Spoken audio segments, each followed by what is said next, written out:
मधुसूदना हे मुरलीधरा मधुसूदना हे मुरलीधरा मधुसूदना हे मुरलीधरा मधुसूदना हे मुरलीधरा माधवा केशवा देवा दिव्ये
Invoking the blessings of the Almighty, respected elders, distinguished guests, and participants from around the world. Welcome to Day 63 of the One World, One Family World Cultural Festival here at Sathya Grama as we celebrate the country of Ireland today. Good evening and welcome, Falcha. And this evening, we are delighted to present the CSR Circle of Honor to two of our valued corporate partners whose unwavering support has strengthened our mission of service.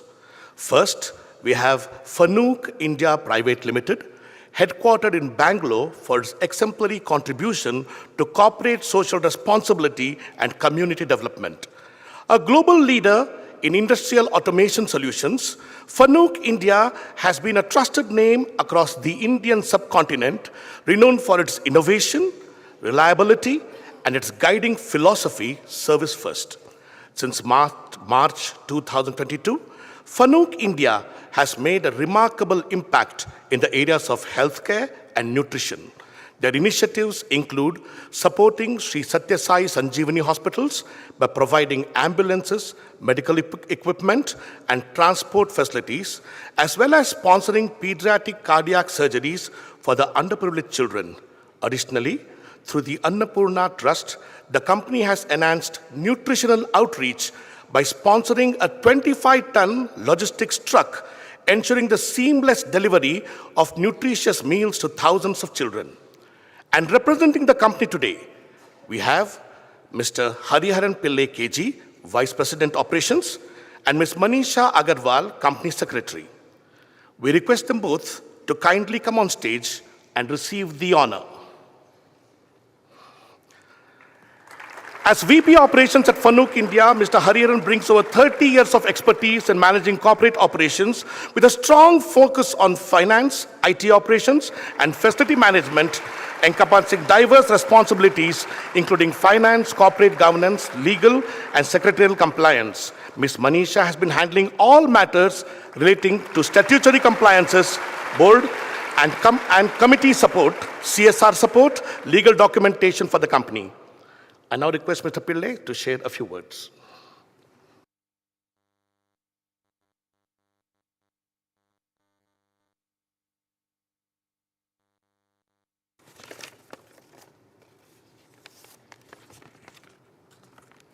Namaste, Swamiji.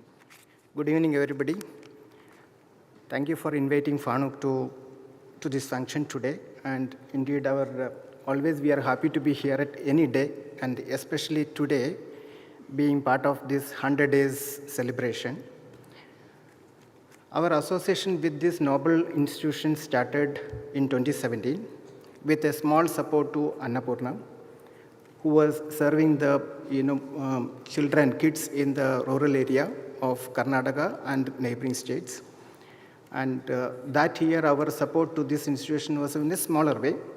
We could serve about 1,100 students food on that year, particular year. And that same thing we could continue for next 5 more years. And thereafter, Swamiji is always set a high standard for expansion of the serving the society. And the requirement has been going up. And there was a requirement from Annapurna, requested for a truck for transportation of the grocery or the grains from state to state or location to location. And we could sponsor a vehicle, a truck, which we could Swamiji bless today in front of all the guests here. And in the meantime, we could also got a chance to meet Ashmal sir in 2021. And he explained about the hospital and the facilities and all the services that this hospital is giving to the entire world, and especially from the rural side.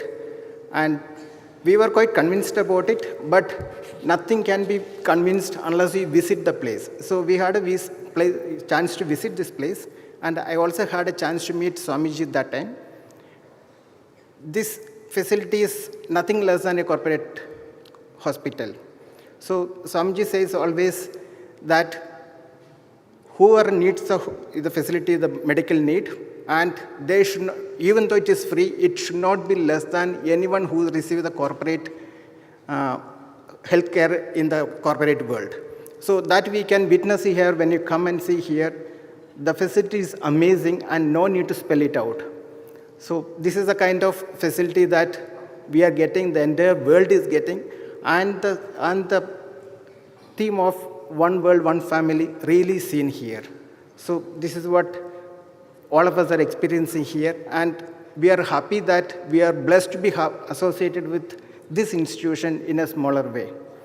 So as of now, we could also support a few vehicles for transportation of the staff and one ambulance. And we could also support one CCU and one of the truck for the transportation of the groceries. This is the small way. I know that to build this kind of major thing, there is such a massive thing. Our contribution is nothing. We know that it is such a simple thing. So we thought the smallest way that we could do it, we participate in that manner. About Fanuc, we are a Japanese company. We are in India since 1992, and we are into factory automation products, which is called CNC, Computer Numerical Control System. We also make industrial robots and machines. And all these products are used for all the applications, any industrial applications, right from the watch that we wear, the smartphone that we have, or the automobile that we use, or the aviation industries, you name it, Fanuc participates in all of those. So we have offices, 24 offices in India, and we have been expanding. And we are, with a good economy, Indian economy, we are also steadily growing. And we are about 550 employees today in this Bangalore office, plus other locations put together.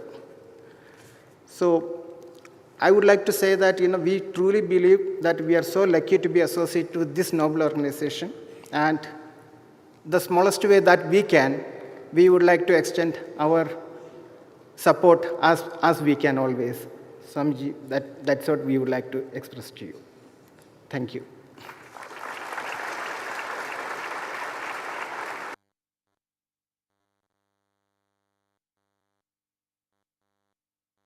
Thank you, Mr. Hariharan Pillai.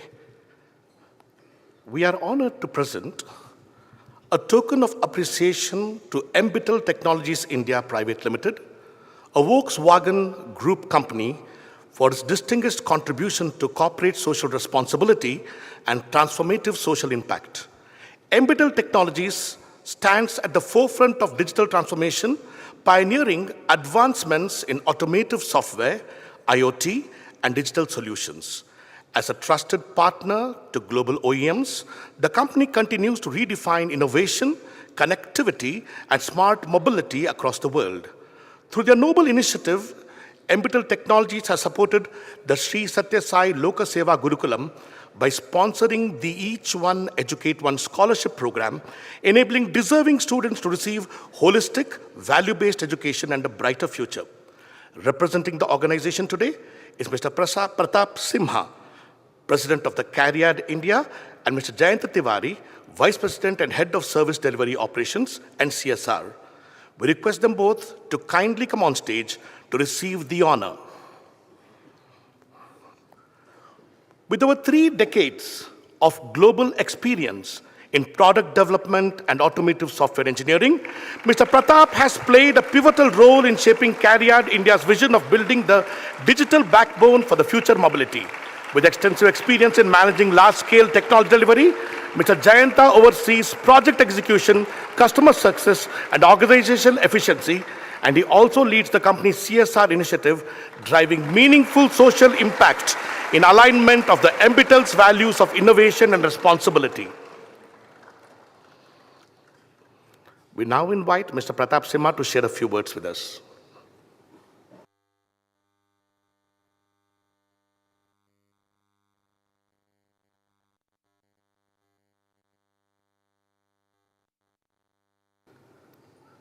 Dear Sadhguruji, Namaste. Respected elders, dear students, and ladies and gentlemen in the audience. First of all, I would like to say that this is an absolute honor to be on this stage to receive Sadhguruji's blessings and this recognition. I'm extremely privileged to be here and represent my company to receive this honor from Sadhguru. It has been an extremely enlightening experience over the last few years that we have been associated with this organization. We have been only doing this in a very small way, but I think every drop contributes to making the ocean. So we are doing our small bit, and extremely honored to be part of, associated with this organization. Since I was also told that there are about 3,000 students here, I thought maybe I will also say a few things. From the way I see it, I think it's extremely valuable experience that the children are going through. To be part and parcel of an organization like this, which sort of imparts total holistic education. ಕನ್ನಡದಲ್ಲಿ ಹೇಳಬೇಕು ಅಂತಂದರೆ ಈ ಥರ ಸಂಸ್ಥೆ, ಈ ಥರ ಒಂದು ಜಾಗ ಸಿಕ್ಕೋದೇ ಇಲ್ಲ. ಸೊ ಇದು ಸಿಕ್ಕಿರೋದನ್ನು ಸದುಪಯೋಗ ಪಡಿಸ್ಕೊಳ್ಳಿ. Grow up to become wonderful human beings and citizens that will serve the world, and bring credit to the organization that has given you this opportunity. I think already there was a little bit spoken about our company. We are a global organization that does work in the automotive space, but I think that is a very small thing compared to what is happening in this organization, and I wish this organization the best, and may it continue to do what it is doing for centuries to come. Thank you very much.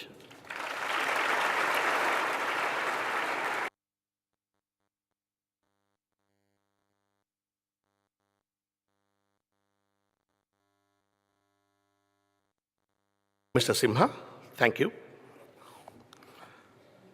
As a part of the Global Cultural Festival, today we celebrate the nation of Ireland. Known as the Emerald Isle, it's a land of lush green landscapes, poetic charm, and timeless traditions. Situated in northwestern Europe, it is admired for its rolling hills, misty cliffs, and the warmth of its people. Its capital, Dublin, is a city of literature and learning, home to world-renowned writers like W.B. Yeats, James Joyce, and George Bernard Shaw, whose works continue to inspire generations across the world. The city itself has been designated as a UNESCO City of Literature, reflecting Ireland's deep literary spirit. Beyond its cultural richness, Ireland is celebrated for its Celtic heritage, traditional music, and dance forms like the Irish step dance, which have captivated audiences globally. Modern Ireland harmonizes tradition with innovation, emerging as a global hub for education, technology, and sustainable development.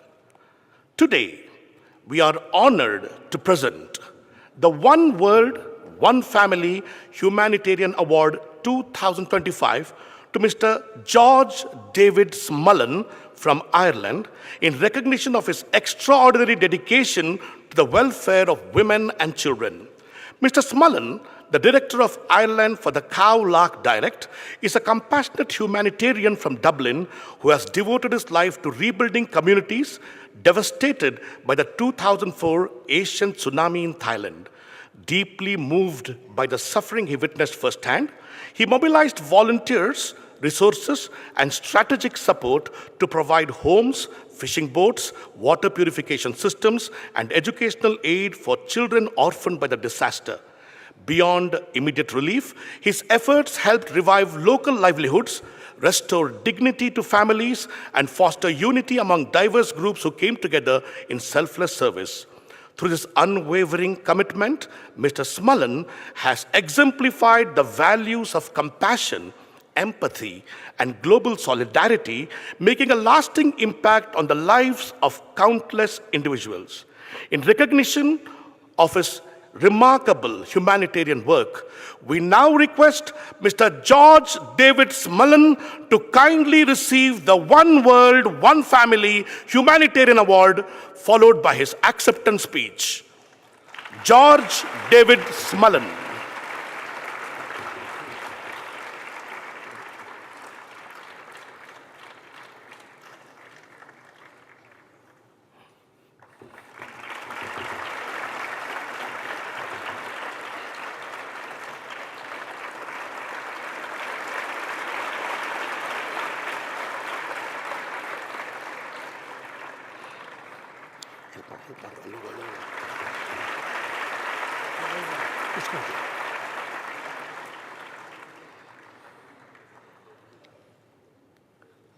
So we request you to give your acceptance speech.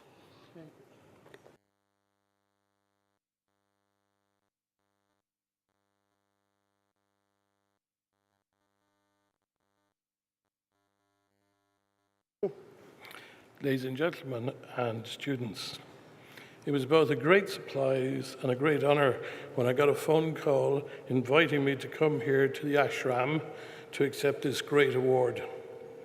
Before I came to India, I did some research into One World, One Family Cultural Festival. I was greatly impressed by Sadhguru's concept that all faiths and religions could and indeed should live in peace, harmony, and respect, as this is a view that I have myself for many years. People in Ireland did a great deal to help and to ease the suffering of many people in Khawlak, Thailand, in the wake of the Asian tsunami of St. Stephen's Day 2004. This was a very painful time for our family, as my wife, Juan, and her sister, Loy, lost both parents and a number of other family members, relatives, and friends in this terrible disaster. I had watched my wife, Juan, for many years carry out charitable, humanitarian, and cultural deeds for the people of Thailand and Ireland. Deeds which had seen her decorated by Rama IX, the King of Thailand. When Juan took care of the Thai team at the Special Olympics finals in Dublin, I shared the feeling. But now it was my turn to help. As I cried in bed in Khawlak, I knew I had to help people of Khawlak. And so Ireland for Khawlak Direct came into being. And the feelings I got from being involved in this charity will never leave me. Feelings that can never be bought with money. Feelings not easily explained, but great feelings. I was very humbled when the Lord Mayor of Dublin offered us Dublin's Mansion House round room in which to hold a fundraising dinner. The spirit of Irish generosity and charity shone very brightly. We were overbooked on the night. Many people contributed prizes for our auction, and we raised over €250,000 on this night from this function alone. I accept this award on behalf of all the people who worked so hard and contributed so much for Ireland and Khawlak, all the staff who gave of their time freely, and all the people who contributed on the night. Kapkun Mahakap, Gurab Mila Mahagath. Thank you.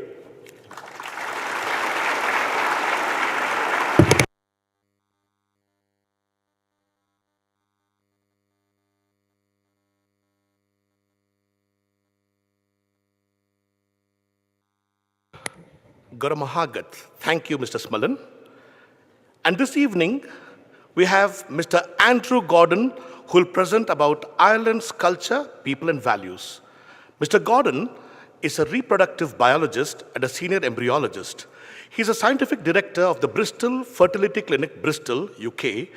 And under the guidance of Sadhguru Sri Madhusudan Sai, they have established the Sai Fertility Center at Sri Madhusudan Sai Institute of Medical Sciences and Research. This initiative has been making a transformative impact by providing free fertility care and the joy of parenthood. Mr. Gordon, please.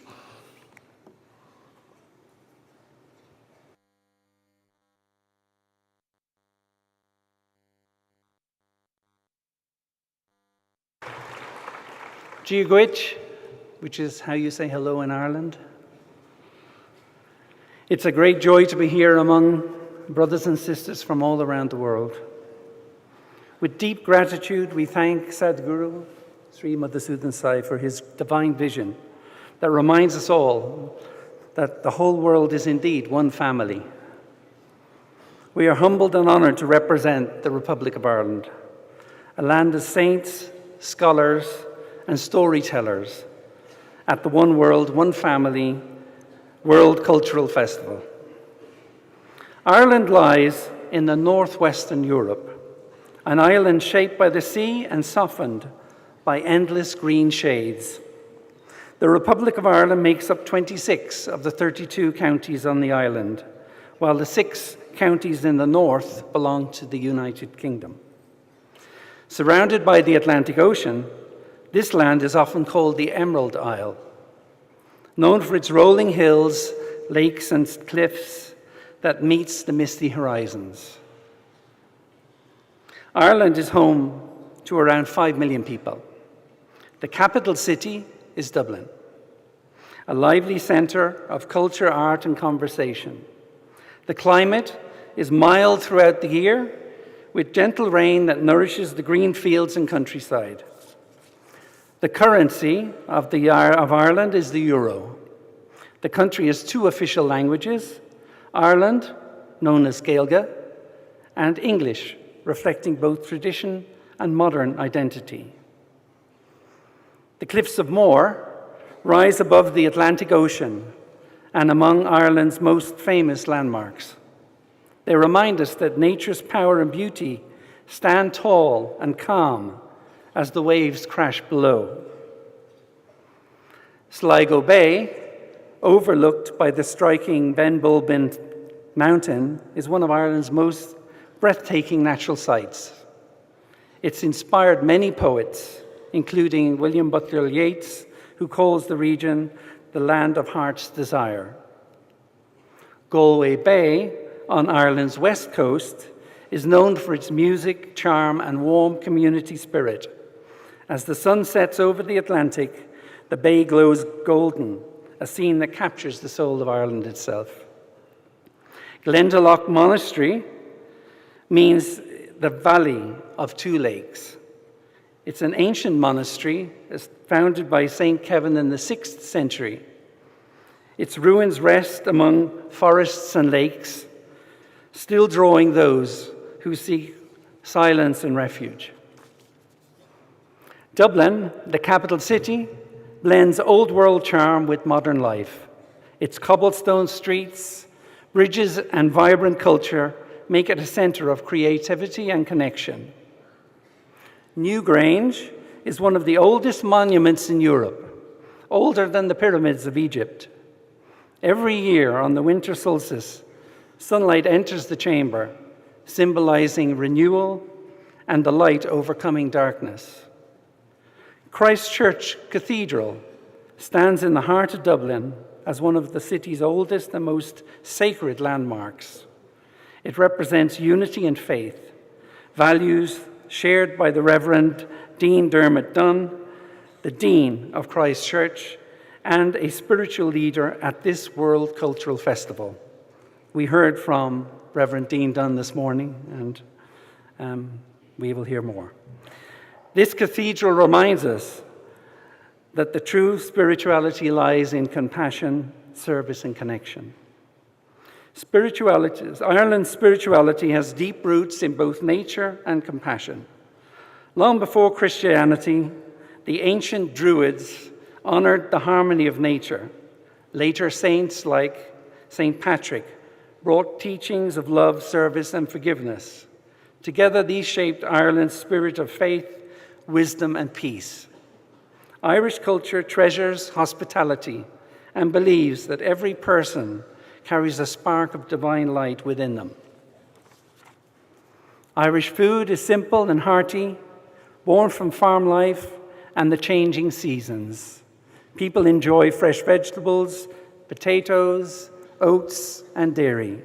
Dishes like Irish stew, colcannon, and warm soda bread bring families together around the table.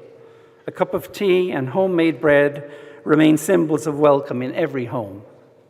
Colcannon, which you may have had this morning, made of mashed potato and cabbage and butter, is one of Ireland's most comforting dishes, a reminder of home and harvest. Traditional clothing. Ireland's traditional clothing reflects its rural heritage and Celtic artistry. Women wore long wool skirts, linen blouses, and shawls, while men wore waistcoats, breeches, and caps. Aran sweaters, hand-knitted with meaningful patterns, are still symbols of Irish craftsmanship and coastal life. Ireland's cultural identity blends Celtic roots with creativity and joy. Traditional instruments like the harp, fiddle, bodhrán fill gatherings with music and rhythm. Irish step dancing, made famous by Riverdance, brings that rhythm to life. Writers like William Butler Yeats, James Joyce, Oscar Wilde have shaped the world's literature. Irish arts and crafts, including Celtic knot designs, stone carvings, and glasswork like Waterford crystal, preserve the beauty of Irish heritage. Festivals like St. Patrick's Day and the Fleadh Cheoil celebrate music, language, and togetherness, reminding the world that culture is a living, breathing art. Notable personalities, well, W.B. Yeats, one of Ireland's greatest poets, shared mystical ideas through his writings and inspired generations to see beauty in the unseen. James Joyce, author of Ulysses, transformed modern literature with his deep understanding of human thought and emotion. Their words continue to echo Ireland's soul, poetic, thoughtful, and timeless. Ireland continues to grow while caring for its people. Health awareness is improving, though challenges remain with nutrition and access in rural areas. Education is strong and literacy is nearly universal. The healthcare system serves all citizens, though waiting times can be long. Ireland's aging population reminds us to care more deeply for our elders and community. Ireland is focusing on encouraging healthy lifestyles and balanced diets. Efforts are being made to strengthen healthcare and education in rural areas. Ireland is growing focus on better housing, elderly care, and mental health support. Communities continue to work together through volunteering efforts that bring people hope and belonging. Many humanitarian organizations reflect the Irish heart of service. Focus Ireland supports homeless families with shelter and education. Trócaire works for global justice and equality. The Simon community and St. Paul, Vincent de Paul's help the homeless and the vulnerable. And the Irish Red Cross provide emergency aid and refugee support, turning compassion into real action. Ireland, the Emerald Isle, shines warm music and kindness. It reminds the world that love, service, and humanity make every nation feel like home. May the message of Sadhguru Sri Madhusudan Sai continue to guide us all, to see the divine in one another and to live as a global family. Thank you. Gurab Mila Mahagat.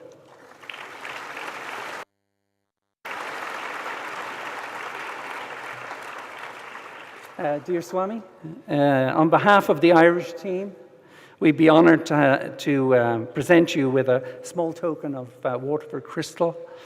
This represents purity and friendship and stands for perfection, Swami, just like you.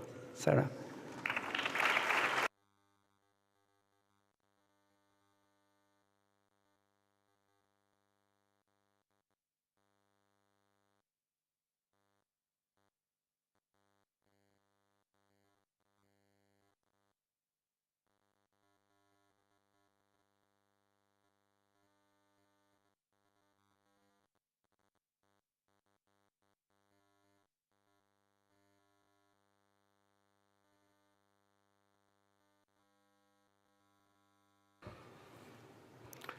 Thank you, Mr.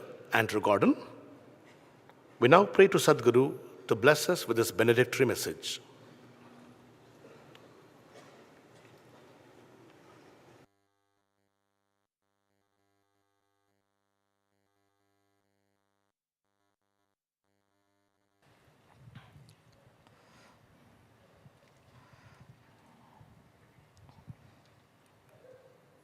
To believe that everyone has a spark of divinity in them is an Irish philosophy, which is very similar to the Indian philosophy that we must see good and God in everyone. Everybody is divine. Swami Vivekananda said every soul is potentially divine.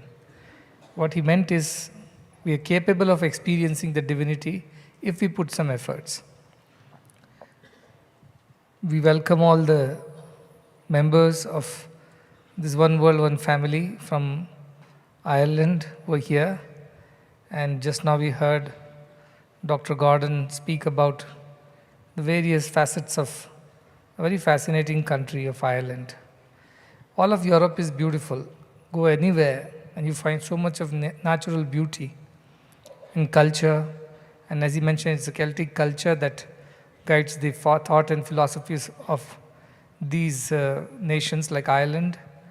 And I'm looking forward to the music program as well, because Irish music also is very unique of its own kind. We of course had those, I forgot the name, but mashed potatoes with cabbage and butter this afternoon. Did you have? Yeah. So that's how you taste a little bit of their cuisine, and you taste a bit of their culture. The farmers and peasants, for them this is the food most of the time. So this is how you get to a little closer to the people by using or by experiencing their food. They say a way to man's heart is through the stomach. So if you feed anybody, it would definitely be a delightful thing to have, and the person becomes closer to you. When we had this idea of One World, One Family Cultural Festival, I asked, can they all make at least one dish every day of that country? Now somebody said, then we'll have to get a cook from there and that may not be possible. I said, no, you can teach us the recipe, how to make that. So our kitchen, with the help of our chefs, cooks, and our devotees, are daily feeding us something new, something interesting. So we get to know about the culture of that country. So I'm very glad that we are able to do that, and it's going on smoothly for so many days. I haven't been to Ireland. The closest I've been is to the UK, and it's more or less like that, I believe. Do you have the same British weather in Ireland too? Or it is very unpredictable? So then Irish people must also be unpredictable. But a lot of poets have come out of it, so they're all like W.B. Yeats is a nature's poet. He's written so many wonderful things. So I'm sure that the beauty of the place must have inspired him. It has to be a beautiful place, because art and poetry cannot exist in a dull and a boring place. Poetry is inspired from the life around you and from the beauty around you. So the place has to be beautiful to create such amazing literature from such a land. So that's a wonderful thing, and I believe that even today it is so. People are very, very cultured, very interested in poetry, art, and literature. So that's what I know of Ireland. When I look at all these countries with their own uniqueness, it just makes you feel that it's a huge big bouquet with so many flowers of so many kinds. And a bouquet is beautiful when you have a variety of flowers in it, not with one single flower. And that is how this World Cultural Festival is becoming a bouquet of so many cultural flowers that we are experiencing every day. They smell different, they look different, they're colored differently, their shapes and sizes are different. But at the end, they all come together to form that beautiful bouquet. And that's what is happening every day over here. I also want to acknowledge on this day the contributions that have been made by several of our people who have helped us with our CSR and helped our trusts and foundations. First and foremost, I would like to remember Fanuc India with great appreciation, because they were the very first company to associate with our mission way back in 2012. So they hold this very unique, special place in our mission because it was in 2012 when Anand and others were running around to get things going. It was way back. And they were looking for people to support the Annapurna Trust. And that time we didn't even really think of CSR as a way of doing things. And then he told me there is a strangely named company, Fanuc. I said, is it Falak? He said, no, it's Fanuc. I said, is it Indian? He said, no, it's Japanese. I said, okay, I didn't know about this company, but they're in the electronic city. And they are the ones who have agreed or come forward to sponsor meals for some children. I was very happy that this is finally beginning, because most of the time it was our own devotees or our well-wishers who were funding the programs. But this first time somebody from a corporate world came forward, and we are very grateful because after that, that became the model. It gave everybody the confidence that they can talk to people outside our circle, and they will also participate if they understand what we are doing. So Fanuc started it off, and so it holds that special first position with which we started our CSR work. So we are very grateful. Just now I was there.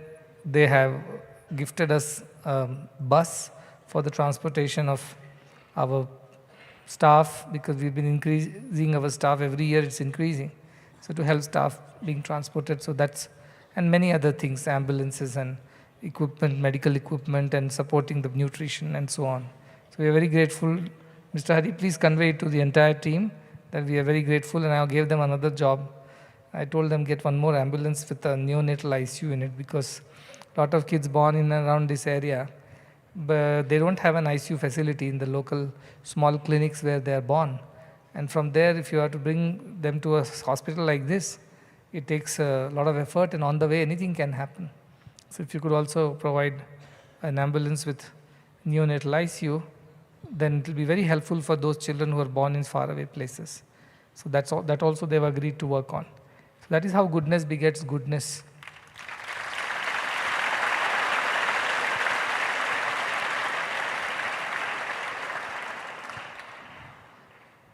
Today also we had another company, Embitel Technologies, who have helped us with our CSR and our supporting our mission. And I look forward to continuing this partnership for a long, long time. You may not be the first to participate, but you definitely are not the last or the least. We appreciate every contribution that comes to us. So to Mr. Simha and team, thank you for your support, and we look forward to many more such partnerships in the future.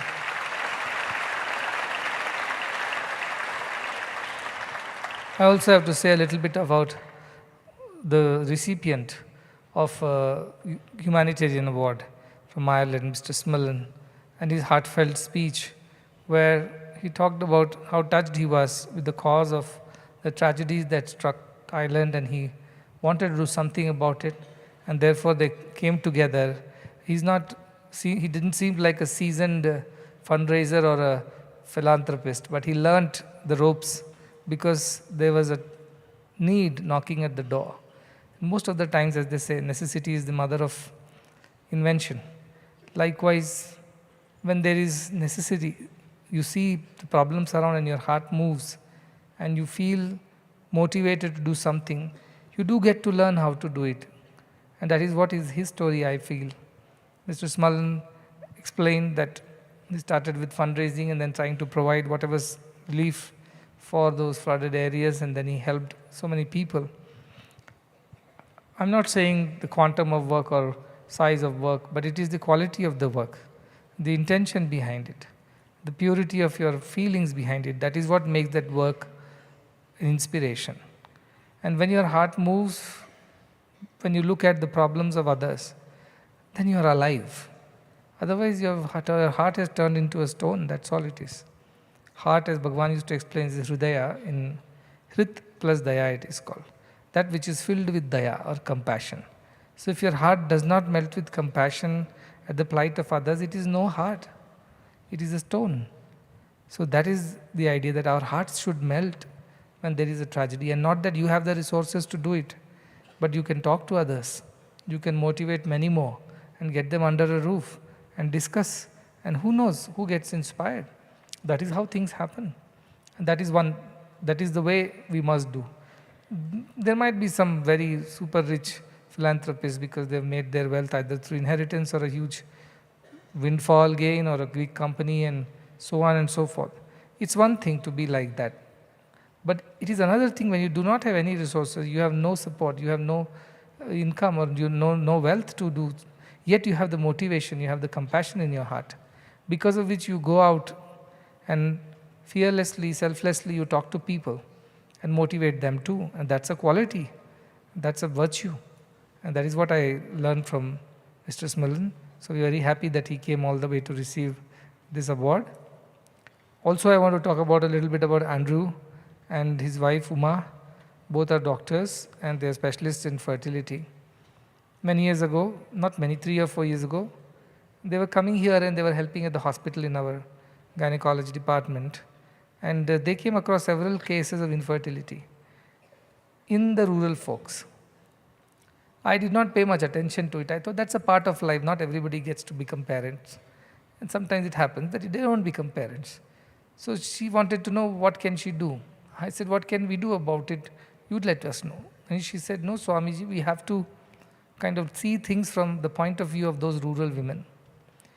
We may think it's okay if we do not have children, what's the big deal? But from them, it's not about, for them, it's not just about not having a child. It's a whole lot of issues that they will have to face if they cannot bear a child. The social stigma that comes with it and the kind of treatment they receive at their homes, especially by the in-laws and their husbands, is terrible. They're ostracized, they're not invited to functions and they're not allowed to be a part of family events. They're treated as if they're untouchables or they'll bring some misfortune to the people around because they couldn't bear a child.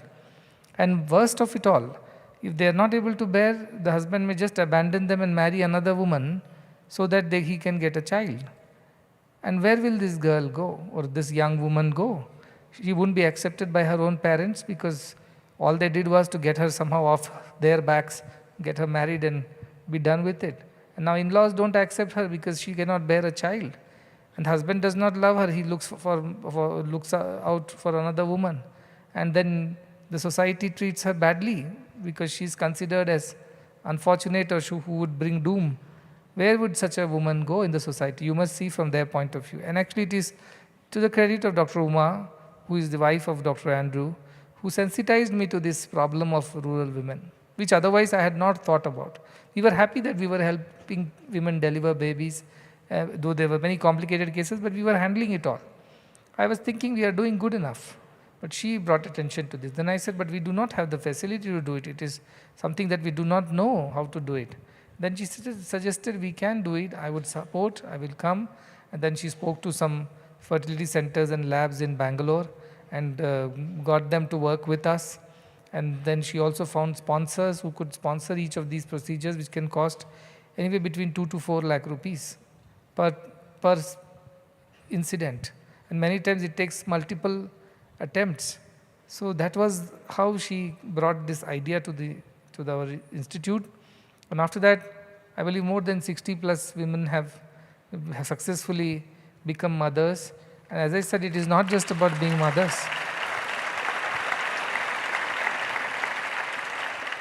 It is not about just giving a child to that woman. It is about restoring her dignity, her life, her control over her destiny back into her hands. Otherwise, it could have been very bad for her. So she explained that, and after that, I have seen so many happy couples. They are rural people. They can't afford this lakhs worth of modern treatment of fertility in Bangalore city. And it is not covered under any government schemes or things like that. So they are on their own. And there is a lot of medication also that goes in before the procedure, after the procedure. The procedure itself is quite expensive. And then sometimes it fails. And you can't do anything about it. You don't have the money to go for the second one. So she's been helping along with our doctors in the institute. I just thought I will bring this to everybody's attention. That they are coming all the way from Bristol here to India to just support people. That too with what kind of people? Absolutely poor, and rural people who cannot afford such a treatment, who don't even know about such treatments many times. Now she has a vision that as our institute is expanding, we'll have more space with the new block of the hospital coming up. I promised her space in the department where she can set up the lab, and we don't have to send things or patients to Bangalore, but we will have people who can work from here and help many families stay together and find a brighter future for the women folk especially of rural India who otherwise would have terrible destinies. And and it's a beautiful gift, isn't it? To have a baby is a beautiful gift of God. All children are gifts of God. It is nature's handiwork and God's miracle is what I call. Nobody can do this. Only God can do this. But then she is working with Andrew, and they are even planning to wind up their work in Bristol, which is going on, and they want to shift lock, stock and barrel to our institute. And with their years of experience in this field, I'm sure they will be of great help to our people here and our, not only Indians. I said you treat anybody, somebody in abroad, it is India, this treatment is still cheap comparatively. Abroad it is even more expensive because people know this is a very, very sensitive thing, this is a very, very emotional thing, and people are ready to spend to remedy their emotional issues. So that is why it's charged a lot. And so I told, yes, why not? If people come from abroad also, please accept them and treat them. Because many of them will find it cheaper to take a flight ticket and come here than to pay for such a service in their own countries, which again is not covered under all these insurances and health schemes and so on. So that is what her vision was. I said, fine, go ahead and do that. So Andrew and Uma are working on it. So like this, we have some wonderful people from around the world who have wonderful ideas. And they come and they inspire everyone. And I learned a lot from them because I'm not a trained doctor or I've never run a hospital. It is from others that I learn. Today also I had gone to the hospital in the afternoon, and then after the meetings, a wonderful company which is here, Bangalore based, into medical technologies. I was very proud because all that they demonstrated in their technology side was all that I saw in Methodist Hospital in Houston, or in George Washington in Washington DC, or in several other hospitals in Singapore and so on. And even when I went to the Philips in Netherlands, they showcased all these new technologies. And I was wondering, oh, all these people have wonderful technologies, we must bring it to the new hospital. But here I come and I meet a Indian entrepreneurs who have recreated almost all those technologies and done it better. I was very surprised and happy to learn about it.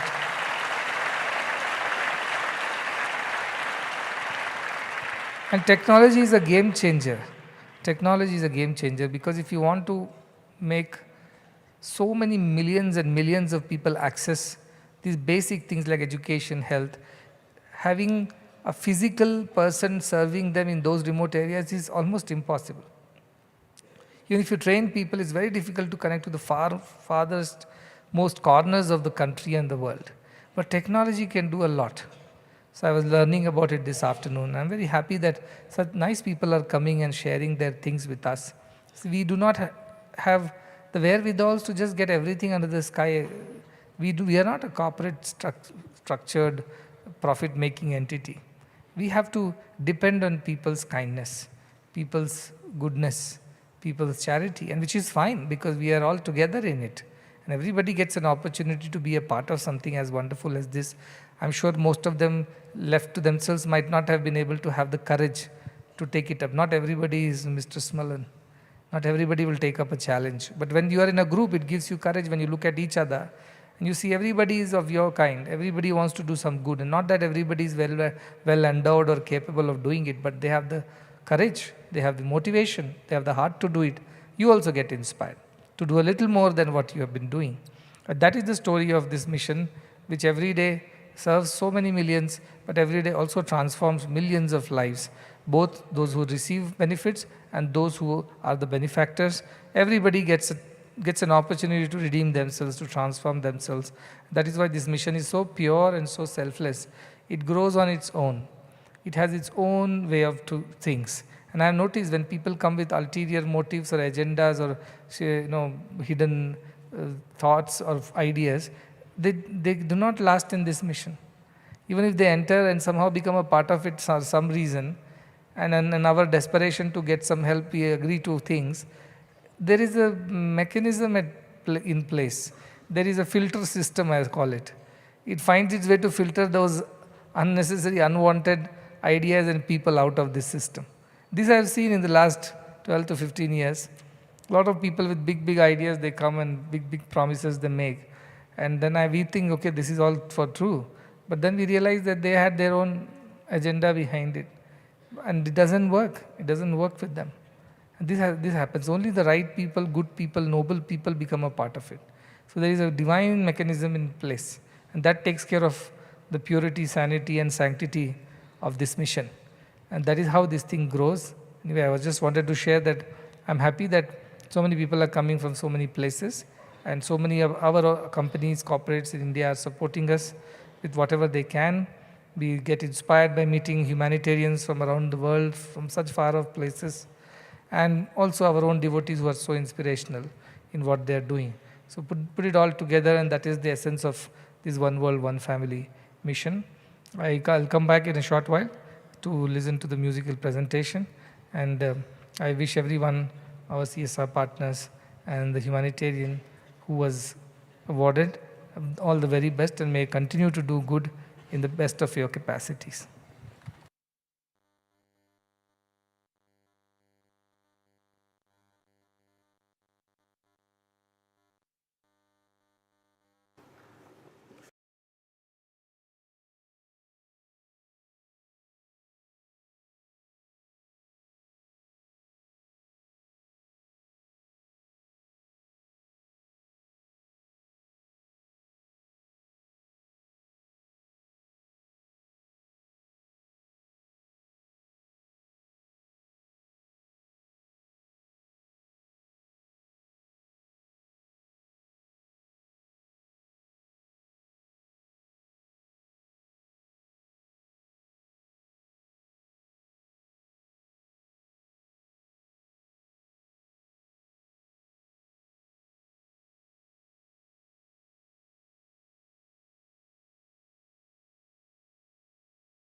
This evening, we are delighted to welcome a talented ensemble from Ireland, bringing the vibrant spirit of the land through their folk music and dance.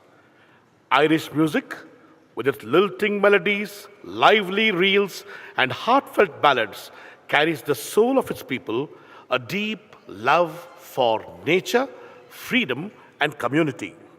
Today's performance will include traditional jigs, reels, hornpipes, slip jigs, and slow airs, accompanied by authentic instruments such as Irish pipes, low whistle, fiddles, guitar, button accordion, and a bodhrán.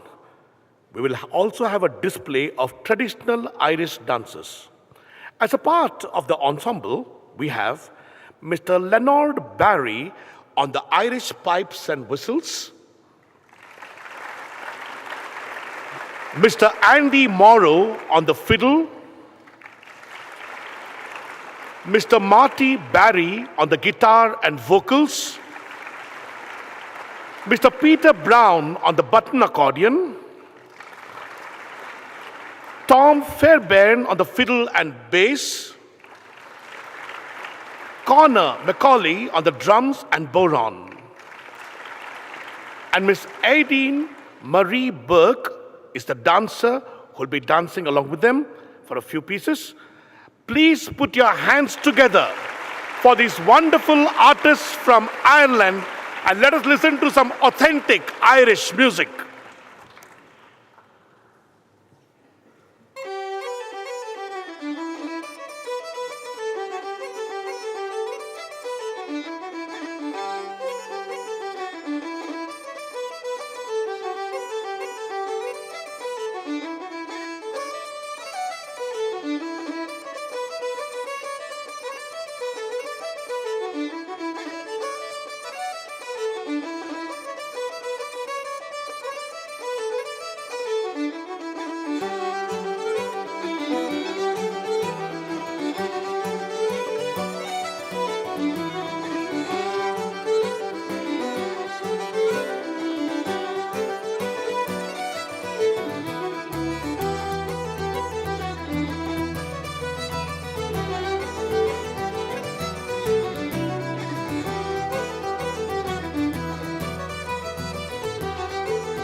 Thank you.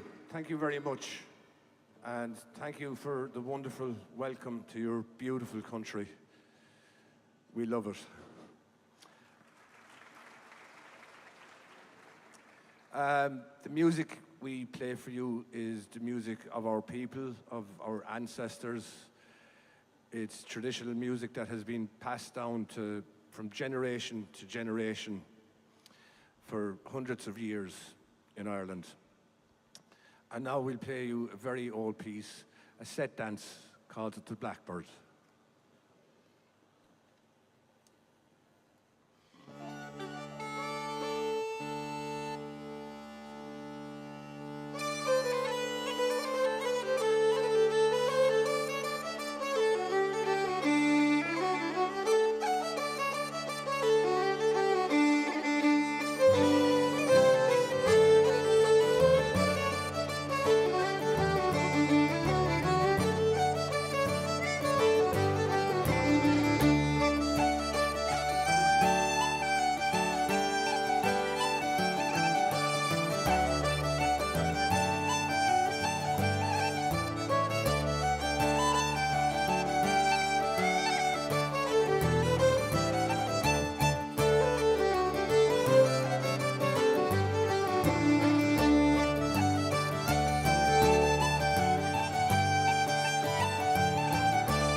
Thanks very much.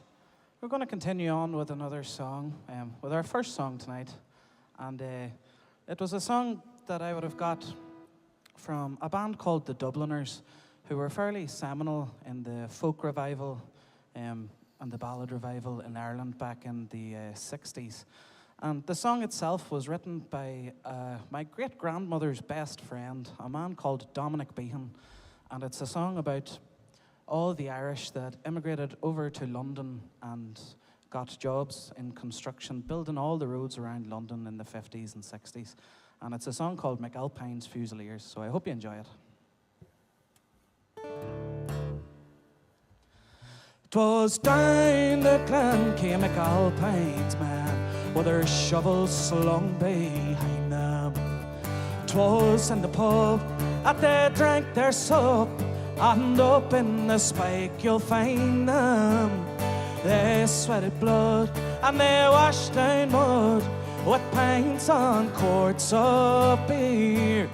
And now we're on the road again with McAlpine's Fusiliers. I stripped to the skin with Darky Flynn, way down upon the Isle of Grain. With a horse face too, then I knew the rule, no money if you stop for rain. Oh, McAlpine's God was a well-filled hood, your shoulders cut to bits and seared. And woe to he who looks for tea, oh, McAlpine's Fusiliers.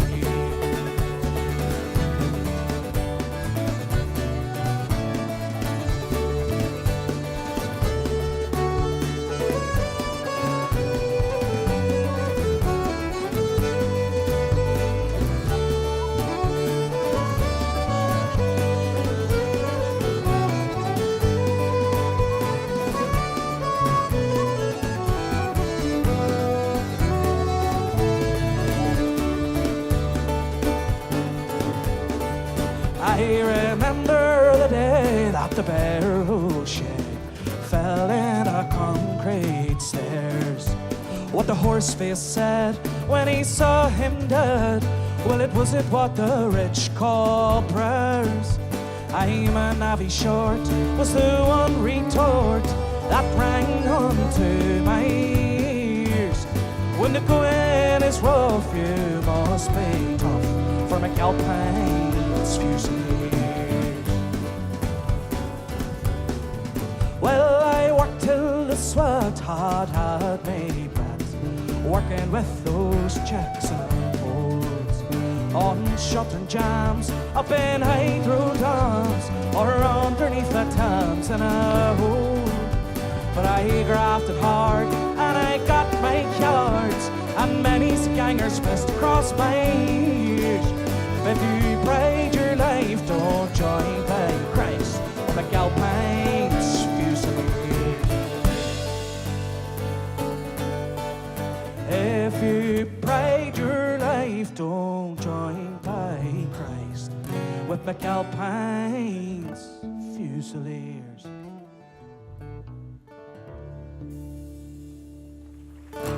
Thanks very much.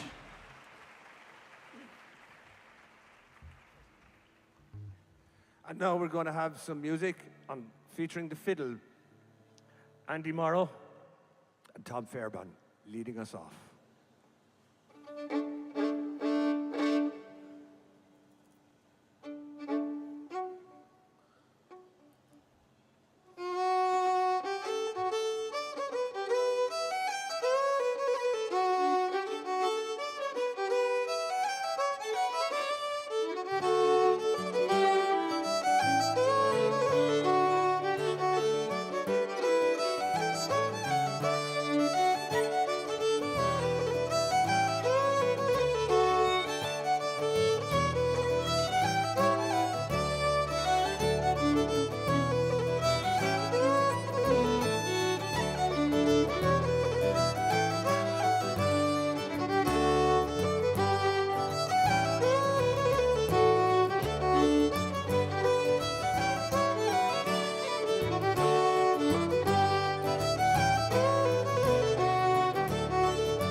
So I'll continue on now with another song. And yeah, when I got asked to come over and play at the World Cultural Festival, I thought I would better do this one. This was a song that my great-grandmother, a woman called Margaret Barry, she recorded this song back in 1951, but the man that recorded the album and produced the album was a man called Alan Lomax, who happened to be the man that coined the term world music. He was doing a lot of research into traditional musics from America and across the Atlantic, and he recorded my great-grandmother singing this song, and this is a traditional song from the Ulster region, which is the northern region in Ireland where I come from, and it's a love song called The Flower of Sweet Strabane, so I hope you enjoy this one.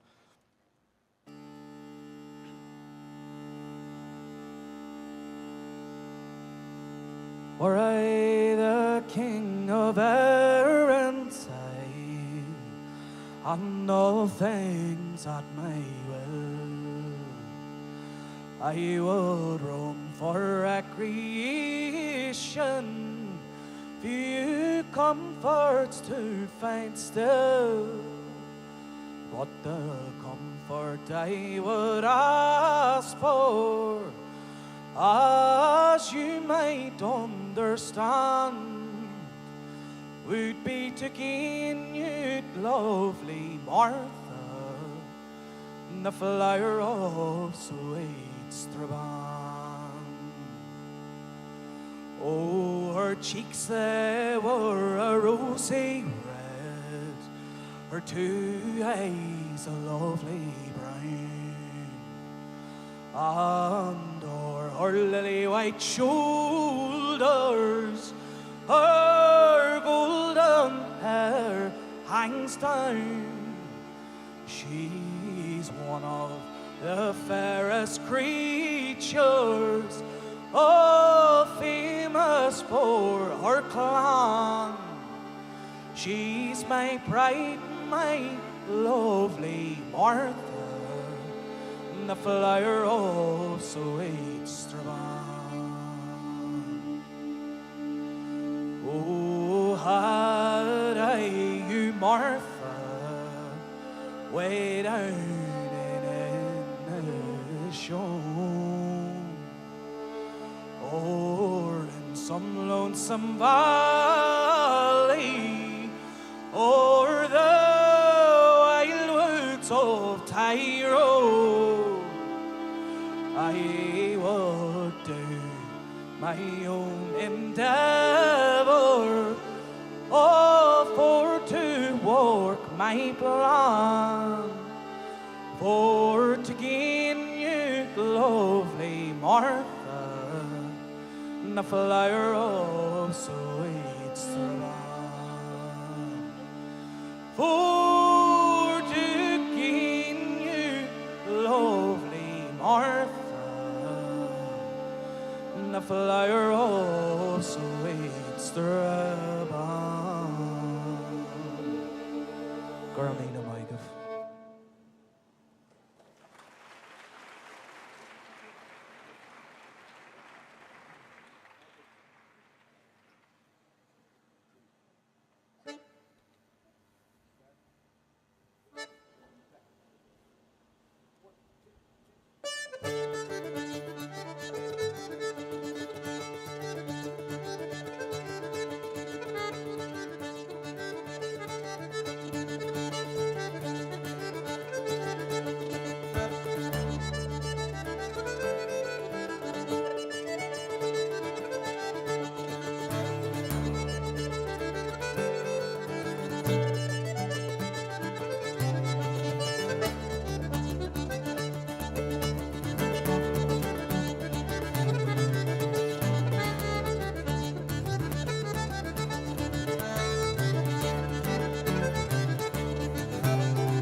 Thank you very much. I'm going to play a piece of music for you on the pipes now. And I suppose the traditional name for the pipes is the uilleann pipes. And uilleann is the Irish word for elbow. So I use my elbow to fill the instrument. I suppose the instrument itself has been developed from the 1700s to what we know now. And it is very much associated with old pieces of music, slow pieces, laments, we call them in Ireland.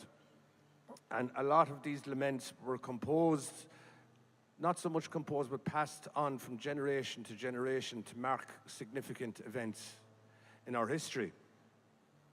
And I'll play a slow air for you now. And it's a tune called Aisling Gal in Irish. And in English, it means Irish dream. So hope you enjoy it.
Thank you very much.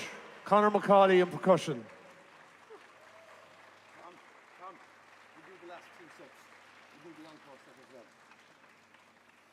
So now we're going to play some more dance music for you. These are, I suppose, a very good example of traditional music and what it is to each of us, and that we would have all learned this off. These tunes would have been passed down through many, many generations. The first one is a tune called St. Ruth's, which is from the west of Ireland in County Galway. And the second one is a tune from Kerry in the southwest of Ireland, where I'm from. And the last one is a tune from County Leitrim in the northwest, where Andy's from.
Thank you very, very much. We're going to finish up with a last set, and we would like to thank all of you for such a wonderful welcome to such a wonderful country. We've had a wonderful time. We're going to finish it up with a waltz and then 2 reels. So again, from the bottom of our hearts, thank you very much.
Thank you very much for that music. It was so lilting and so very melodious. At the same time, very unique to your country.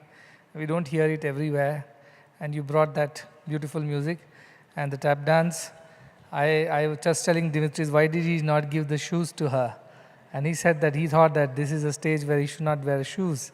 Right? So that's the culture, the sound of that shoes, the wooden shoes. That is what makes that dance so unique. So next time. Okay. But nevertheless, it was beautiful music, beautiful songs from your tradition.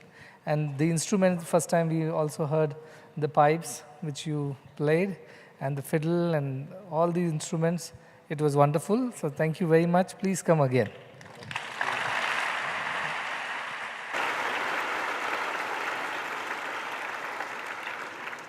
Let's all rise for the national anthem of Ireland, followed by the national anthem of India.